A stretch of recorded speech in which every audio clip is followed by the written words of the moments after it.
Welcome to the Daily Slant, powered by Football Focus and brought by DraftKings.com. I'm your host, Josh Hayes, joined by host Renee Miller. You can always find Renee Miller's work at footballfocus.com. Along with ESPN, Roto World. You can follow her on Twitter at Miller01. And follow me on Twitter as well, Josh Hayes FS. Renee, what's more challenging here? Making your week 15 or figuring out our own technical issues? What are the technical issues? I'm going to have There's a lot of ways to go in DFS this week. There is some great plays. So, we're going to try to... Although I feel like we just tried 5 different technical clues, so... Right. It's actually going to go like stenographer, transcript, or something else like that, just so you have something to turn it into. Cue cards. Something. Sign language version of PFF. You could watch us be like, Tony Romo, no, he's not playing. Something like that. We're going to get into the nitty before we do that. With DraftKings.com in full swing in a fantasy mode for the season long. If you've been a lead, you can still get involved. Kings.com this week, giving away $1 million each and every. And if you play in this game, be closer to a life-change payday. This isn't fantasy usual. This is DraftKings. Welcome to the big time. DraftKings.com now, and you code PFF. Play for free with their first in this Sunday's fantasy football contest. Enter PFF for free now at draft.com. That is kings. All right, Renee, we're going to do it here. Start at the quarterback positions. I think we've gotten for like the third of row where we don't necessarily have to have a clear-cut one, but we got some top, like we have a group with 3 or 4 solid options in the top tier. Do you feel like that's the case again this week? Yeah, actually, I top tier this week when I quarterback. All the main stuff that's great and have great match. I mean, they're, but I think it's not a bad early in cash games. I agree with you. They lock in a cash game as good as some of the options are here. I can make a case for a couple guys, but you and I both like to do the same thing, which is pick our guy and roll with cash, and then create your GP differentiation elsewhere. Who's it going to be? That Carson Palmer guy this week, and so efficient. All of his weapons. Philadelphia's mega fantasy receivers over the past couple months. This is going to be one of the higher. I don't think you can go wrong. I'm actually going to quote you week, if you don't mind. Matchup for Carson Palmer, Philadelphia allowing mega fantasy and PB trademark. Trademark Renee Miller 01. I actually like Russell Wilson in this matchup just because I feel like he's completely dialed in. We've got Jerry Rice Part 2 in Russell Wilson, and you know me as a Cleveland fan, have intimate knowledge watching almost every snap this season about how bad that pass coverage defense is. Joe Hayden, I believe, has been placed on IR. If I heard that correctly, been ruled out for the season. Without Juan Williams, who's probably their number 2 corner. Tremont Williams, who they signed in the offseason, I don't think he has an interception at all this season, and neither does Tashawn Gibson. Maybe he has one. I'm looking at the stats, but I'm just trying to remember from offhand here. And Tremont Williams is actually like he's past his prime. So, and then factor in the fact that Doug Baldwin is going to play primarily in the slot. I haven't checked Mike Clay's cornerback chart, and I will, but I believe it's going to be Charles Gaines who's going to be matched up in the slot, and he's been getting burnt like toast on a regular basis. So I really feel great about. I'm going to look at that right now. I feel like it might be Curse. Really? Gets a matchup, and I double check. It's interesting, but yeah, even then he's below Gaines on the depth chart. As they've been going Pierre, Charles Gaines, and Tremont for the most part. So there must be somebody that maybe I'm not, or maybe Pierre isn't healthy because Gaines has been getting some work on that as well. So either way, they're at minimum down to their current number 3 or number 4 corner, which actually they're number 5, and that's the match for the number 1 wide receiver over the past month in Doug Baldwin. That sounds pretty juicy to me. Add in the fact that they just mysteriously Harris And do you know what's behind that? By the way, No. they're like, we just lost Thomas Rawls. It's time for us to cut another running back. Makes no sense to me. It's sort of like a Christine Michaels situation where you figure like they need this guy to play, and then they just and he's done something so dumb that he's self kicked off the roster with a prime opportunity Didn't for they? snap. They re-got Michael. Did they really pick up Christine Michael? Oh, I was wondering if they were going to sign him off the Washington Redskins practice squad. Because, see, now that's going to throw a wrench in for DFS and for season long people who claimed, who am I thinking of? Bryce Brown, Yeah. and thought he was a matchup. Now, well, I that, don't even think he was in the field. He wasn't even in the player pool on one site. oh, really? That's, yeah, okay. Uh, I wouldn't be surprised about that because, you know, two Bryce Brown was like either unsigned or number three, raw. not in the field on either site. Well, there goes Bryce that. Brown. There goes But that. Is Christine Michael in the system somewhere? I'm sure he is. Yeah. All right. Wow, that's interesting. That's gonna 4,800 on FanDuel. You know what? I don't know if I have enough Pepto Bismol in my having to pull the trigger on that. It would be so Uber him. contrarian, right? I mean, yeah. I actually don't see much draft. DraftKings to me, DraftKings always have a thing where Yeah. like if somebody's newly acquired or traded, they don't allow them in the system even though they have time to make the change. I never understand that. I mean, especially in NFL. No, he's not even. There's not even like a red banner alert like this player has been fired and his points won't this week. Yeah. He's just not even in there. Okay, well, I guess they don't need an alert if you can't even pick him. Yeah. But you can on FanDuel. All right, well, there you go. Super contrarian. If you want, 2% ownership of that guy or less, then there's a great play. Right. Okay, when everyone else has Baldwin and Russell Wilson. Yeah, exactly. I will be having a share of them once again this week. They've been pretty productive overall. Now, so we have Cam up top. We have Russell Wilson, Carson Palmer, Tom Brady. I believe gets Julian back in the mix, so that's interesting for him. And they're, I think, tied or maybe a half point off of the game total or the spread for Tennessee, New England, as opposed to Cleveland, Seattle, which is like 15.5. So they just expect monster points to be scored. And we know that Bill Belichick doesn't let off the pedal.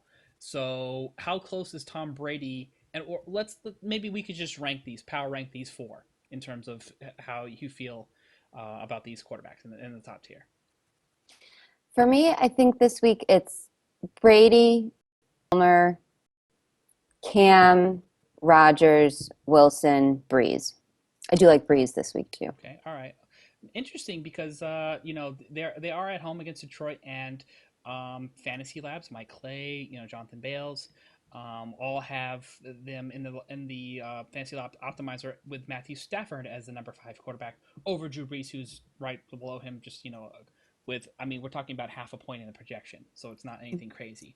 But he has him 5th overall. Are interested in some shares of Stafford, by the way? Sure, yeah, definitely in this matchup. I do think that Drew Brees is going to play well in prime time at home. That's kind of his MO. And Stafford has faced a lot of tough matchups this year, so I don't want to hold that him too much. But I do feel like Drew Brees is the quarterback here, and Stafford is priced a little bit high for. I mean, he's priced for the matchup, really. He's priced for the faulty second to Saints, but it's still high. Okay. Blake Bortles, an interesting polarizing player because he's been getting a lot of credit for the amount of points that he's put up and their performance. Okay, but he's also gotten sort of like brought back down to earth or criticized if you've read some of the PFF articles, and if you actually look at like the PFF QB rating for him, they're just saying, hey, you know what? Yes, the numbers look good, but the underlying numbers tell a little bit of a different story on Blake Bortles. Where do you stand? Where are you planting your flag with him for this week? Well, I think that the thing that PFF does that we always have to keep in focus is that they are a football site. And when they write things like that, they're talking about football. And is he good at NFL, professional football? That doesn't necessarily matter for fantasy or for daily fantasy. So if he makes a mistake, if he has some bad reads, that can cost him. And he does have a lot of interceptions, but he also has 30 touchdown passes. I mean, he's like tied for second in touchdown passes in the league. And that and the fact that he's apt to throw a ton, he's involved in all these close game shootouts, that he hits the 300 mark all the time is beneficial for us. So I think he's the kind of player where his price is low enough that he can withstand some mistakes and still achieve value. Now Atlanta's a tough matchup. I don't like to go after quarterbacks that are playing, or wide receivers for that matter, that are playing Atlanta too much. But that's my take on Bortles. Okay, fair enough. I think he at 6,100 on DraftKings. I think we've got to definitely pay attention to, the value there, because that's pretty cheap, and he's going to allow you to do some things like get some exposure to Odell Beckham Jr. and some of the other top wide receiving options that are on the slate today. Now, last thing I want to say here is I took a little bit of a stand on 120 Sports this week in our video, and I said I'm still A-okay with AJ McCarron as a deeper GPP play. With me or against me on that one? Yeah, I'm with you. Um, I'm fine with him. I think again, DraftKings pricing. I'm a little. I don't agree with you. I think 6,100 is kind of high for Stafford and Bortles this week, Okay. and I think 54 is high for AJ McCarron, especially when you see people like Alex Smith is 5,100 and he gets Baltimore. That's the best matchup. That's the best passing matchup you can get, and the Chiefs have been really pretty solid, not making a lot of mistakes, playing good defense. He's not going to go out and throw 5 touchdowns. I don't think he's done that like once and maybe in his career, but he's a really safe play, way safer than McCarron, way safer, I think, even than Stafford. So okay, the one thing I want to say about McCarron is I think that people are sort of there's some like a bunch of people unloading on the bandwagon of the Cincinnati Bengals now that Andy Dalton is off the matchup. The guy threw for 280 and 2 scores in that yeah, matchup, and so I'm fine with him as a GPP stack with AJ Green. The Niners don't have totally. any sort of pass rush. They just let Johnny Manziel and put up 24 points against them, and I believe they're 25th or worse in pass coverage, pass rush, and overall defense, which is nothing to be scared of. Nobody's scared of Blaine Gabbert, leading 10-minute drives on that offense to take the ball out of their hands. So Not at all, and he's a top prospect, and this is a well-run team. I think I'm on board. yeah, I think they sort of maybe you just don't get as much value out of some of the like second and third progression guys like Tyler Eifert or Marvin Jones, but I still feel very safe overall with AJ Green from AJ to AJ. I'll say. Yeah, we'll get to it, but I'm not touching Eifert. Okay, fair enough. Looks like he might just be somebody who gets eliminated early on Tight End King of the Hill this week. Yeah, So stay tuned. there you have it. All right, we're on to the running back position here, and we've got like a little mixed bag of pretty interesting options there. We've got Devontae Freeman once again mocked up top at Jacksonville, and I feel decent about the DraftKings price at 7,500. Then you've got Adrian Peterson, who's also gotten a little bit of a discount as of late. Did get the touchdown, but you weren't really you were underwhelmed by that performance, I believe, overall. And it is so he's at home against Chicago. And But then you had low expectations. I mean, Arizona, Seattle, the last 2 weeks, that's tough. yeah, I think you were in the contrarian camp if you decided to go with Adrian Peterson. Devontae Freeman, I felt two ways because I thought that maybe they needed to go a little more heavy run because they were on such a big losing streak, and when they were in a groove for a time, Devontae Freeman was sort of carrying that team. But either way, we're seeing the price discounts being applied here. Now we have David Johnson at 5,700 and LaShawn McCoy at 6,300. That's the top 4. Are you interested in any of those, to buy into your lineups this week?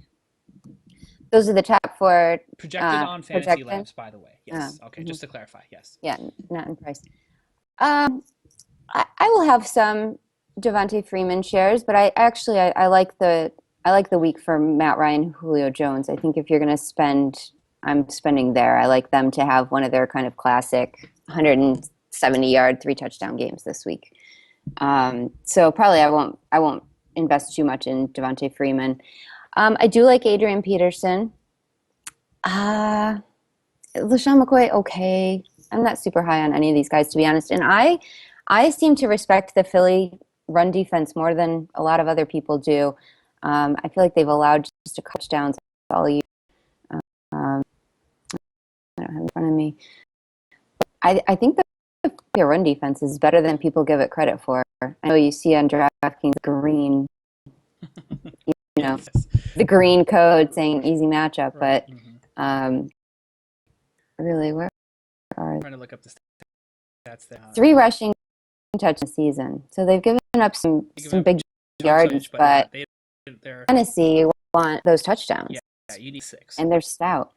Okay, fair enough. So limited exposure to the top options overall. Looks like we're gonna sort of get back to a similar formula last week, where we get some running back value plays. We feel good about some of the quarterback top options and some of them in the values, and then we're probably spending heavy at wide receiver. Am I reading this correctly so far? Pretty close. I mean, there's some guys that cost a lot of money that you mentioned. Doesn't get a good matchup this week, but Doug Martin, I'd be using Doug Martin this week.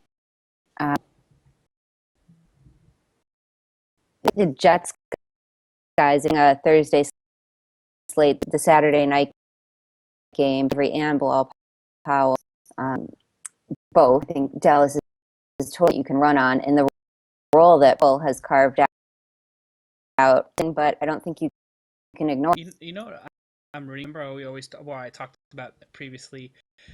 We see crazy stuff both quarterbacks from the Thursday lineup names and just like a full on. People are hoping that it's like a shootout, and so every player available in both matchups, and those guys are sitting number 1 in the Thursday tournaments. I want to see the guy who picks Kellen Moore, and then have Kellen Moore come in relief like Ryan Mallett did. Do you remember that? It's like somebody had Ryan Mallett and I forget, like Matt Hasselbeck or something, and they were like the leader. So I want to see the person who jumps in on Kellen Moore and be like, dude, he got some first team reps this week. This is the week, man. Kellen Moore, Boise State, you know. So all the Idaho people, get your Kellen Moore stacks in for Thursday. Yeah, all right. I don't see that. I want to see it for the fun factor, you know, and play plus CP with them. Then I feel really good chances. Right. So also the other side of the Bengal Hill, I mean, they just that guy the last 49ers. Yeah, so have I. The 49ers just made Isaiah Crowell look like, I don't know, last year's DeMarco Murray, Barry Sanders, Emmitt Smith, somebody really good. And Isaiah Crowell is not that player. And I think Jeremy Hill is a good player who has been kind of stymied by circumstances and matchups. And so I really like him to have a breakout game. Yeah, I don't normally write in a void section in my wide receiver running back punt articles, but I might just add like a caveat like Isaiah Crowell, don't buy that stuff. Okay, yeah. It's that's the running off has been overall, and I think it's more related to lack of production. They've both Duke Johnson and Isaiah Crowell for the season have been like 3 yards per carry, so it's been rough, and they're down to their number 3 guard at left guard this season. So that it matters. Yeah, it definitely does not. The thing I really wanted to move on from running backs value plays. This is essentially the list of guys that are going to be making my article this week here. We've got Brent Bolden in the mix, Denard Robinson, and Cameron Artis-Payne. Any of these, all of these, some of these that you are interested in? I think Johnson is expensive. 4,600 is not a great one in my book. I think going back to Tower is a good idea. 28 carries last week. So if this is a shootout, maybe that hurts him a little bit, but I know the Saints can move the ball. I think he'll get whatever goal line carries there are. So I would go back to that. Well, not that I was in it last week. I was skeptical last week, but I was gonna 28 carries convinced me. Yeah, I was going to say you've been converted. This is volume. I just do want to say that once we got off the phone or the Skype, because we talked about this I think after the show, and I was like, Tim Hightower, LeGarrette Blount, what do I do? And you're like, LeGarrette Blount, and I was like, oh, fine. And then what I did Saturday, then when the news came out, they're like, okay, they're going to give him the same sort of workload. I was like, I don't believe that Renee had that information when she originally factored that in. So I'm going to go ahead and just gamble, and then if Renee, then I'll go ahead and shame. And I should have listened to you. Not then I will. Then you win. Yeah. So it worked out. Good for you. Yeah. Good job. Okay, so any other running backs that we need to discuss before we move on to wide receiver? I mean, I would put Fozzie Whitaker ahead of the other two guys you said too. Just watching the news, it's possible that Mike Colbert is going to get some action, but he's not a down back by any stretch, and Fozzie Whitaker could be. So depending on what you hear, we know that Jonathan Stewart is ruled out, and Carolina likes to have a confident run game. So he's somebody for minimum price. I mean, I think he's literally minimum 3,000. Yeah. Okay, Whitaker's so do you prefer Whitaker over Cameron Payne? Yes. Assuming that they don't come out Sunday morning and say this is going to be a 50-50 timeshare no matter what. Okay, fair enough. For value purposes, I think it makes more sense for Fokker, and I think the last time we saw Jonathan Stewart out, I would have to take the game log. We saw like a fair amount of Fozzie along with Cameron Payne, so people who sort of trusted that Artis Payne was the next man up were a little bit disappointed. I just hate the whole Mike Tolbert touchdown vulture situation, and then Mr. Other touchdown vulture Cam Newton is in the mix there as well. So I think I'm going to be with you, and maybe I'm going to reevaluate the whole Cameron Payne situation too for my article, because at least when you roll Fozzie Whitaker, it's min price. So if he throws up a little bit of I a think dud, Payne is too. Artis Payne. is he 3K? I think he's I, also 3K. I thought he was a little bit higher. Okay. Okay. Well, you know what? There's two in your corner, because Fozzie is projected for more points on the PFF option, and you are also endorsing him over Cameron Payne. I felt like Cameron Payne was the next man up originally, so I think maybe we'll just have to see how, like the practice time plays out between now and Saturday. But this might be like between the three-headed monster and Cam Newton as the fourth, goal line back or whatever. It might be just a situation to fade altogether. So Right. That's why keep your eye out. right, fair enough. We will move on to wide receivers, and this is where we got to go a little like crazy with the credit card here, because there's a lot of good pricey options. So how do you filter out who's who in your lineup this week? Well, I already mentioned I like Julio Jones. His price has dropped nicely on both sites, and he's so talented. And Matt Ryan, as inconsistent as he is, passer, and I think a situation where there's not going to be a defender, Julio Jones, that be the big blow up week, and is rough. So I think there's a bounce for those guys. Otherwise, I like AJ Green guys. I'm not high on Odom Jr. Yes, they're going to line him up in the slot. He's going to, he's going to run around the field and try to avoid Josh Norman the whole game. I don't think that's a great game plan. But so I'm probably not 100 for Odom this week. Okay, fair. Looks like, just to quickly update, the run defense comes in 13th overall in PFF, so better than average. And like you said, not allowing yardage, but not allowing touchdowns. So there's one thing. And currently, Mike Clay has Doug Baldwin matched up against K'Wan Williams. So apparently K'Wan Williams is healthy enough to come back from that. I believe I heard that piece of news too. He was out along with Joe Hayden due to concussion issues there as well. But so that actually, to me, ticks down Doug Baldwin a little bit, because if you pay attention to Cleveland football, and I know I'm only one of the only ones who do, aside from people who's assigned to that as their job at PFF, K'Wan Williams is the best corner on the field, better than Tramon Williams, better than Pierre Desir, better than Charles Gaines. So they actually have sort of just as it happens, their best cornerback, who is supposed to be matched up against Seattle's best offensive weapon right now. So that's, to me, a little bit interesting. Having said that, he's still a top 12 option on the quarterback chart.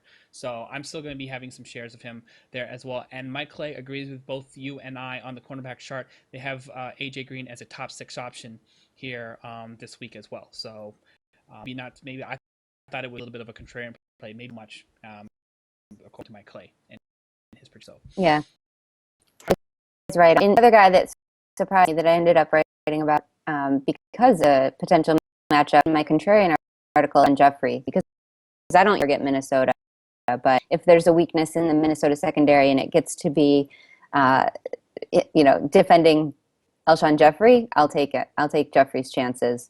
Yeah, he's a little gimpy again, but I think that's just him this time of the year. I think he plays and is the main market share guy in Chicago. I'm actually going to be having a good amount of shares of Alshon Jeffrey paired together with Larry Fitzgerald, and I'll swap both quarterbacks. So I'll have a Fitz Palmer stack, and then I'll have a Jay Cutler Alshon Jeffrey stack along with Fitz as the number two wide receiver as well, because they're both 7,300. I love the discount that you get versus Antonio Brown, Julio Jones, Odell Beckham Jr. at the top at 9,200. That just opens up so much more salary for you for the rest of your options in your lineup. And all these guys that we just mentioned here, or every wide receiver that I just mentioned, along with Nuke Hopkins, are projected in the top six on the PFF optimizer, and those are the two cheapest options of the group. The only two wide receivers in the seven, hey, in the 7K range.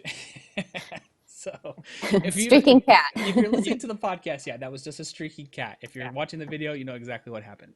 All right. And right below them, I think both Kelvin Johnson and Demaryius Thomas are worth a look. I think these games are high scoring. There's going to be a lot of passing. I actually, Emmanuel Sanders, I'm fine with also. Very interesting too, because Emmanuel Sanders has been a little bit of a dog the past Yep. couple of weeks, and you know what? I'm actually sort of rooting for Peyton Manning to get back into the lineup sooner than later, because I have Sanders in season long, and his best games and performances have come, with Peyton Manning in the noodle arm format, just feeding him the ball underneath, for 10 plus targets a game. So, having said that, I'm fine with Sanders, and DFS optimizer for Fantasy Labs has I believe a top 20, top 22 projection, just roughly guessing here. So out of the top options, down in value town, aside from Emmanuel Sanders, anybody else that we need to pay attention to here? I already mentioned Carson. I think we've talked about Seattle a lot. He's really cheap, 100. Okay. Slightly higher range, 4,000s range. Both of the other Arizona guys, John Brown and Michael Floyd, will be in my lineups. Michael Floyd's numbers are just astonishing for what his price. He's got like 400 games out of the last 7. He's scored 6 touchdowns in the last 7 games, and his price is 4,400. So there's no one. I can't think of a single receiver that's produced at that level, the price even close to that. So love Michael Floyd. Brown's probably the slightly better option, I guess, on number of targets, but both of them should be great. Let's see. Oh, Willie Snead. Willie Snead is that I like in this range based on the Drew Brees at home time game. Willie Snead and we'll get to the tight ends, but Ben Watson are going to figure pretty prominently in my lineups. Do you buy into the narrative, by the way, that there's like more scoring, better production, better offensive game flow in primetime games? And have you seen any stats to back that up? No, I don't buy into that. In fact, I researched it a couple of years ago, so it's out of date and found no significant difference. But there are certain people, and Drew Brees has had a long enough career and played in enough. I mean, part of the issue is that most people haven't played in enough primetime games. But Brees at home on prime, I think, is bankable. Okay. Last ask you about that I'm a little bent on. James 4K on DraftKings at Oakland or nay? He's still an A. I mean, I haven't believed in him, and so I missed 2 good games. Whatever. He was like not playing football before this season, and came in and had a couple high touchdown games. He never has had a lot of targets. He's never had a lot of yards. He's been an afterthought for the last 6 weeks, right? Does he even have one good game in the last 6 weeks? I think he has one. And I think I had him in my lineup in season long, the one, because I had like 7 players. Everyone else on bye? Yeah, exactly. Oh, yeah. All right. He had a good game against Minnesota. Yes. And that's basically it. All right. So yeah, I sort of the thing I was trying to get to in a roundabout that I have to get to at the quarterback this year is I'm done with Aaron Rodgers for the most part in DFS right now. Like, he's not terrible, but he's never going to win you a GPP, and he's like produced himself out of the top tier. He's just not top 5 anymore. I mean, you can call him top 10, you can call him top 12 if you want, but we're trying to win a GPP here, and he's enough for him to be like a value option, and he's not productive enough for him to be like a lock cash gameplay anymore. I don't want to call him trash, because you know what happened Oh, last time. please do, because I'll have shares of Aaron Rodgers this week. Are you? Are you okay? Well, I'm Yeah, I'm no, just he's Aaron concerned, you know. Rodgers, and he's been fine. I mean, he's been good. But he I mean, hasn't he been a just, GPP winner, you but know. that's, you know what? No quarterback is a GPP winner every week. True. That's an oxymoron. That can't happen. So I think Rodgers is the perfect candidate to win someone in GPP, as his price is reasonable and his ownership is, bottom of the barrel, super low, single digits. Right. Well, it did for And those. he's of the quarterbacks in the league. I mean, he gets better odds on throwing a 5 or 6 touchdown game than most. Yeah, I agree with you there. I just, you know what I've done though, is I think I've just been burned by too many GPP stacks with him overall, because you can't make a case for Cobb, Jones, or like Richard Rodgers, or like in a handful of games has popped up as the most valuable option. I've never had that stack, and so maybe I'm just picking it wrong, or I haven't created enough options. So or or maybe I'm just evaluating it improperly in the fact that he should be like a zero stack option as a GPP. So there's all those factors. The other thing that hurts me or concerns me in this matchup is Khalil Mack is incredible right now. You know, he's an absolute destroyer. Number one edge rusher, number one end on Pro Football right now. Came off a 5 sack monster game. He's like unguardable, like Reggie White territory right now. So that worries me about Aaron Rodgers. You no concern? Some concern? No, you're right about that. He's on my IDP dynasty team. He's like my best player in this 14 team 53 man roster ridiculous league that I'm in. Whoa. So I know Khalil Mack pretty well, and agree. But this is Aaron Rodgers, and we I swear to God we've talked about this, because I've loved Richard Rodgers a lot this year. I wrote him up again this week. He's the one player that I'll stack. I don't believe in any of the other wide receivers. I mean, I've used a little bit here and there, but when I've used Rodgers, it's either alone or with the Rodgers. The Rodgers Had 0 stacks of double. Rodgers. Yeah, so that's This is probably another good week for it, in my opinion. okay. That's probably one of my main problems with Aaron Rodgers, is that like every time that I've had him, I've had too much exposure to the wide receivers, and literally none every time to the tight end. It's always been some other value option that I've gone with, like Scott Chandler. Or I will say I want to give a little bit of credit, although I didn't come to this conclusion until late in the week, so it's not on air, it's not anywhere but in my lineup. But Zach Miller, for the Chicago Bears, I got put in a tough season long situation and decided to just roll it over to DFS, where I own shares of Gronk and Scott Chandler.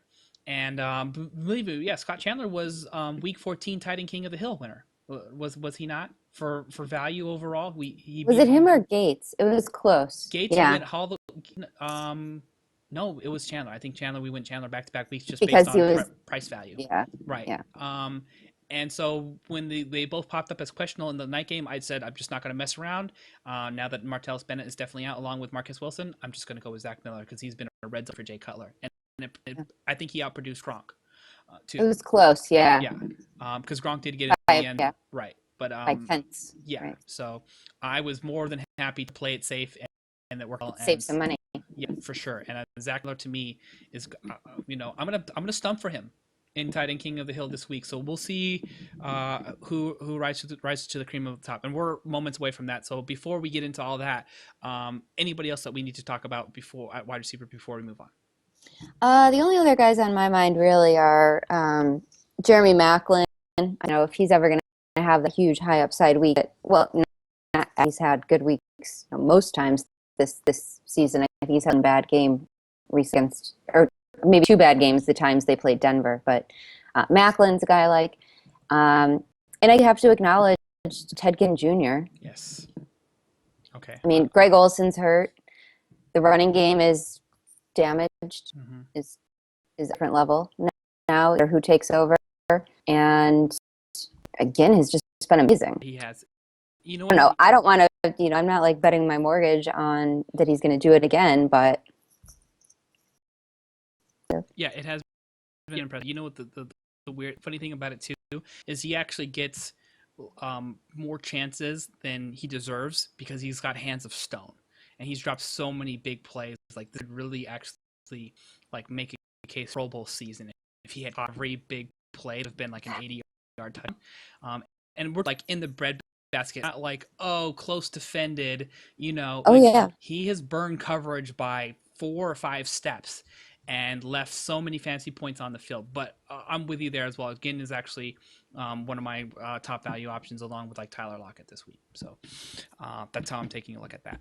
All right, it is time for the long-awaited, the heavily anticipated tight end King Hill for week 15. All right, and we're going to do what let's do. I'm going to start here at the bottom of the here, and it's Richard Rodgers, and he's going up at 4,300. We're going to use DraftKings price, and like we say, also tight end King of the Hill is you have to factor in with every matchup for that in order for that tight end to advance up the ladder. And we'll come to the very best tight end option for week 15. So Richard Rodgers at 4,300 matched up on the road at Oakland, which remember for the first X amount of weeks of the season had that great they can't cover a tight end to save lives narrative.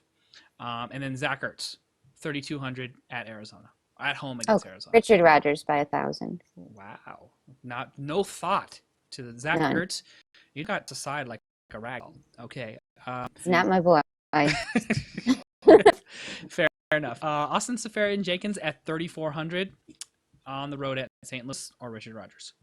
I'm going to stick with Richard Rodgers. I know there's a lot of support for Seferian-Jenkins, and Vincent Jackson's out, so that helps. I don't hate the play at all. It's a good price. I just have strong feelings about the Rodgers touchdown connection this week. Okay. Richard Rodgers or Heath Miller, 3,700 at home against Denver. It's with Rodgers. Yeah, Miller have a really nice game, 10 catches. But it's Denver. I don't think he's, athletic enough, let's say, to make a case. Yeah. Okay, fair enough. Then your boy mentioned here, Ben Watson, a little bit priced 500 more than Richard Rodgers at 4,800 against Detroit. But a lot safer. I'm going to go with Watson here because he also is involved in moving the ball down. He's led the team in a few times over the last few weeks, and is also a viable end zone target. All right, Richard Rodgers, thanks for playing. It was a good run while it lasted. It was. Thank you very much. Ben Watson or Jason Witten, 4,300 for Witten on DraftKings at home against the Jets. I can't tell you the last time I used a Dallas Cowboys player. I can't tell you. It's not going to start this week. Jason, I have used some DMC. We'll say that in where he was like getting every single carry. There wasn't like Christine Michael. I don't even know why they let him come out of the locker room. But yeah, so aside from that, I'm with you there. I haven't really used Jason. I don't believe I've used Jason Witten as tight end all season, but maybe like week 1. I think I used him. Right, actually has the same projection as Ben Watson. Believe it or not, for the optimizer. But I would easily take Ben Watson 100 times out of 100 in this matchup. Me too. Julius Thomas, 4,700 at home against Atlanta, or Ben Watson. Yeah, this is a tough one. I'm a Julius Thomas fan. And while I'm not high on the receivers for the Jags this week, I have, they're a team that scores, and Julius Thomas is, he's been a big part of that. He's got consecutive games.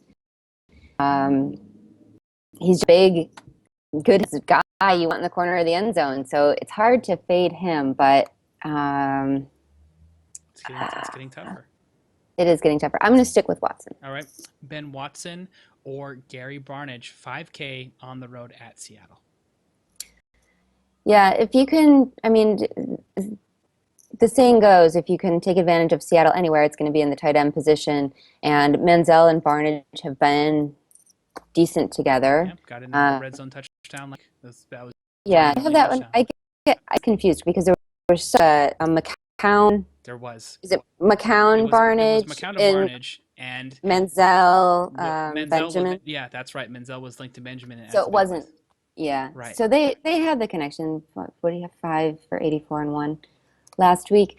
But I think Seattle is really playing on a different level right now. And at home, I don't think they're beatable, even by a tight end as esteemed as Gary Barnidge. So is that a Ben Watson win there? That's another win for Watson. Okay. Antonio Gates, 4,600. How did he behave last week. We had some Better feedback. than everyone else. I mean, this game was such a gross mess Yeah, it in was. so many respects, weather-wise, like Right. San Diego-wise in general. Hmm. Um, he did better than everyone else. What, 6 for 76, I think? Didn't score, but San Diego, I mean, Philip Rivers was sick. This is just, that's a throwaway game. And Gates was still good. Um, Still like hit his average basically on the season. I think he does a lot better this week. Philip Rivers, the whole San Diego offense have been better at home. I think they're going to come out healthy and also disgusted with themselves and want to at least end the season on a higher note. So I think Gates scores this week. I think he's, more active than anyone else in moving the ball down the field.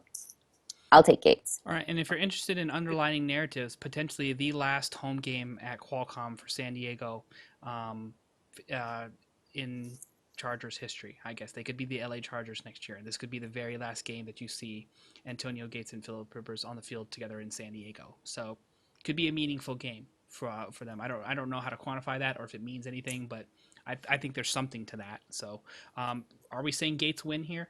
Yep, Gates win. All right, Gates or Delaney Walker, who's a full $1,000 more than Gates at 5,600 on the road at New England. Yeah, I'll take Gates. I think Tennessee really struggles here. I won't own any shares of Tennessee. Okay, Jordan Reed, 5,900, still very productive at home against Buffalo or Antonio Gates. I like Jordan Reed a lot, and he has just been incredible, really. I think undersung hero. His price reflects it, but I don't think he gets talked about enough. He's been just outstanding. Yeah. But I think with the price difference, I think I mean Ben Watson, Julius Thomas, or Antonio Gates, I think is going to produce similarly to him for less. So I've got to stick with Gates. Okay, Gates or Gronk, top price option. Gronk is back. He's expensive once again, 7,700 plus matchup against Tennessee. Total good matchup. With Edelman back in the mix, I hate like they forced me to try to think about how Bill Belichick is going to run this game, and that's just a losing It proposition. is.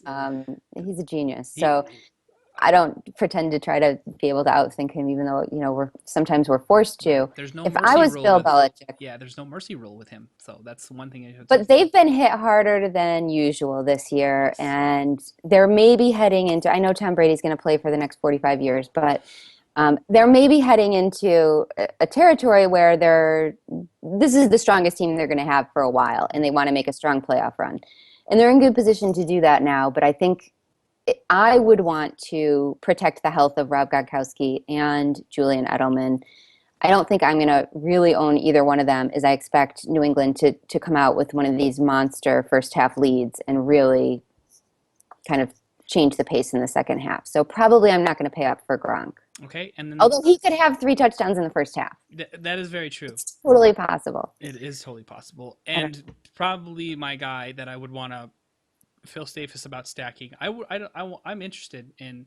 Can we get in on Julian Edelman? By the way, this week he available even This is looked 700, for 74. that's Edelman's price.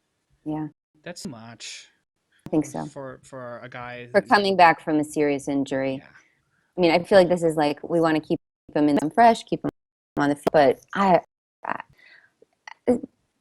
they'd be crazy. They'd be crazy to push these guys beyond the point of winning the game and it at could this just point as in the easily season. be like 4 targets for Edelman coming back on limited snaps and 10 targets for Gronk and 8 or 9 targets for Amendola this week to just ease him into the action. So Hmm. having said that, there wasn't much easing into Gronk this week coming off the he just No. rolled like people are like limited snaps. We don't know the role. Bill Belichick's not telling us anything ever. Boom, touchdown. So The yeah, limited snaps narrative doesn't always bother me because for players like that, it's like, okay, if they're going to see limited snaps, they're going to be made the most of on those snaps. They're almost certainly going to be running a route, getting targeted. It's probably going to be in a good spot on the field. So, um, end zone looks and it's like, stuff. well, we won't let them play the meaningless snaps. Right, exactly. We'll try to protect him and maybe that healthier for the game. Greg Olson, last guy on the list here, coming off the knee, 6,900. I think they're getting limited practice. Is this a definitely? You're shaking your head like you can stop talking now. Yeah, no, I'm not confident. I do like the matchup, but Did he practice today? I didn't hear I anything didn't about see today's. the news I either. Everything I heard didn't sound good about this knee injury. Okay, fair enough. And they're a team. I mean, I think they want to go 16-0. I think I do they're believe that as well. Yes, and that's they want to very make a important to good them. Yes. playoff everything. So I don't think they're Olsen. A knee, one bad route, one slip on the field, one bad tackle, and he could be done for the year, and that really hurts their playoff chances. So Well, that's chances to go far. right. The early reports that I've heard is Greg Olson thinks that he's going to play, and so there's that piece of it too. And to me, I think it actually matters that he does play for like 16-0 is a thing that they need him to be.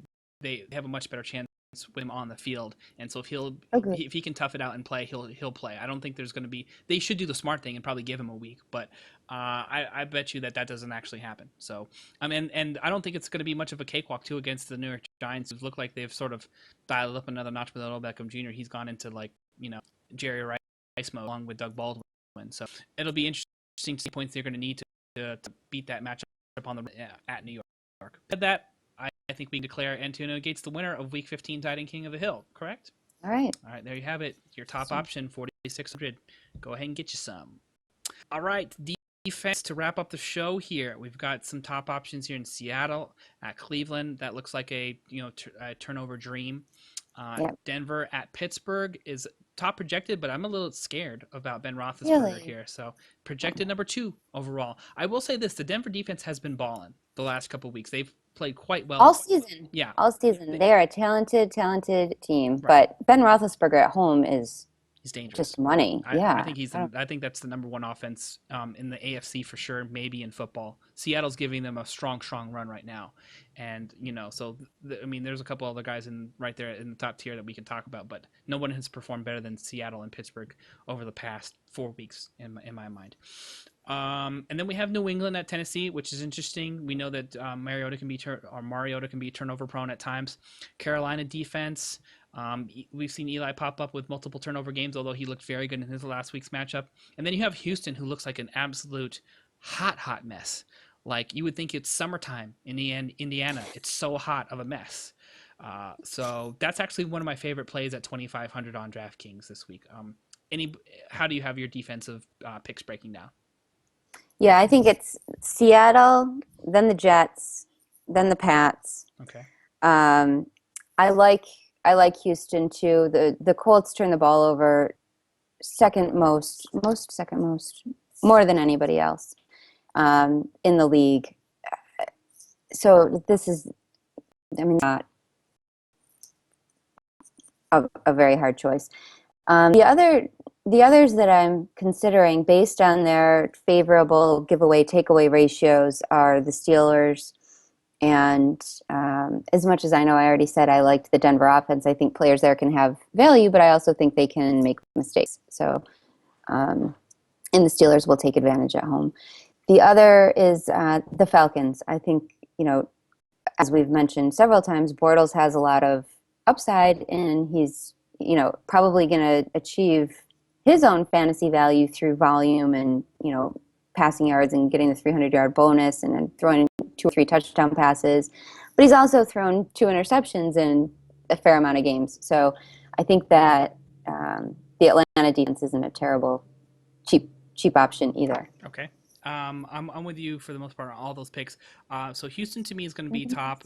It's tops for me. Cleveland, I definitely feel fine targeting with Seattle, but you have to pay 4,200 for it. So that's the only. It's not the matchup itself. It's just the price versus facing Charlie Whitehurst, which is very exciting in my mind.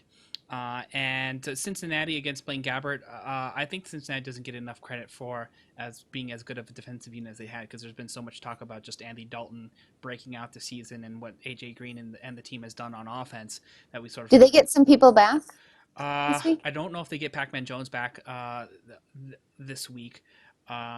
So, and you know what? I'm willing to just, for the most part, throw out the Pittsburgh game, because it's like box scores against the San Antonio Spurs. When they have a bad game, you're like, it's the San Antonio Spurs. It's, I'm just like, I'll throw that out. So I'm going to do the same thing in that matchup against, to me, the top offense in the league. And after watching what San Francisco has to offer on offense, they're completely lost right now. Their offensive line does not look good. Anquan Bolden looks like pissed off half the time because he expects to get 10 targets and he's getting 4 to 5. And we know Blaine Gabbert for the most part has struggled with the deep ball. So I'm not really too concerned about how many players they get back because if you watched what happened in the Cleveland game with Cincinnati, they had no answer for the Cincinnati's edge rush. That between him and Geno Atkins, it was an absolute disaster on the offensive line, and San Francisco has a much worse offensive line than Cleveland does. So I think it's going to be an absolute disaster. There's going to be some potential for like a lot of sacks and a good amount of turnovers. So something else to keep in mind. All right, 3,400. Mark that down in your list. See if you can get yourself a little bit of exposure. All right, and that's going to do it for the show. Before we go, mention anything that you already put together or you have upcoming in terms of writing work. I have Contrarian Plays up at Roto World and Bargain Plays coming later today at Roto World Daily. And at ESPN.com, I have my Flex article where I talk about different safe, high upside, and value plays that you can slot into your flex spot depending on how you've constructed the rest of your lineup, how you want to balance it out. And I will have my DraftKings plays out at PFF late tomorrow or early Saturday morning. All right, and I will have my PFF article as well for Saturday morning, wide receiver and running back punt plays. A couple of them we've already talked about on the show, so keep an eye out for that. And I'll have the RotoWire DFS podcast coming up with GPP ownership percentages broken down along with NBA plays mixed into one show for late Friday for those who subscribe to the show, or Saturday if you're looking for the actual link posted out on the site. And that's going to wrap it up for today's show. Watching and listening to today's show by DraftKings.com, America's favorite one-week fantasy football site. Don't forget you can subscribe to PFF on iTunes, listen on Stitcher, Blog Talk Radio, and watch the official PFF YouTube channel on the Fantasy Sports Network. Thanks to Renee Miller, my co-host, as always, for her expert insight. Don't forget to follow her on Twitter at Renee Miller01. You can also check me out on Twitter at Josh Hayes FS. Good luck in all your matchups this week. We'll see you next time.